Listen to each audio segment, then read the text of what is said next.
Балыкчы шаарында жарандарды мөөнөттүк жана альтернативдик жазгы аскерге чакыруу өнөктүгү жүрүүдө. Жыл сайын жашы 18ге толгон аскерге жарамдуу эркек балдар өлкөнүн бүтүндүгүн жана коопсуздугун коргоого алуу максатында аскердик кызмат өтөөгө чакырылып турат. 2024-жылдын жаз чакырылышында атуулган жаш жокерлерди кызматка чакыруу аземи болуп жатат. Ошого байланыштуу мына кечээ күндөн баштап отбор кылып атабыз. Жаш жокерлерди даярдап, алардын ичинде бизге керектүү жана бизге татыктуу болгон жаш жокерлерди кызматка чакырып алдык. Буюрса азыркы учурда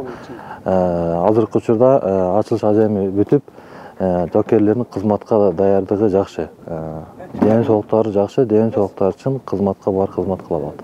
Аскерге чакырылуучулар Коргоо министрлигинин, мамлекеттик чек ара кызматынын, мамлекеттик улуттук коопсуздук комитетинин жана Кыргыз Республикасынын жаза аткаруу мамлекеттик кызматынын кошуундарында жана бөлүктөрүндө кызмат өтөшөт. Өзүм калоом менен армияга келдим.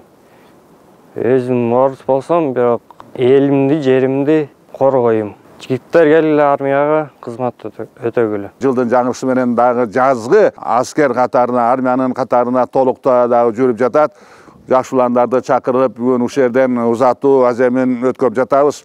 Балдардын даяктарын көрүп, ошо жаш уландардын ушундай аскердик кызмат кылууга ушул умтулганын көрүп, ушулардын даярдыгын көрүп туруп, биз аябай жүрөк сүйүнүп кетет. Ушундай уул азаматтарыбыз турганда мамлекетибиз сак болот деп ошондой ишендирип кетебиз да. Кыргызстанда милдеттүү аскердик кызмат өтөө мыйзамдарына ылайык аскерге чакыруу өнөктүгү жаз күз айларында жүргүзүлөт. Ал эми аскерге кызмат өтөөнүн мөөнөтү 1 жыл деп белгиленген. Миргүл Жеңишова, Сталбек Саманчиев, Мадина Байкирова, Балыкчы шаары.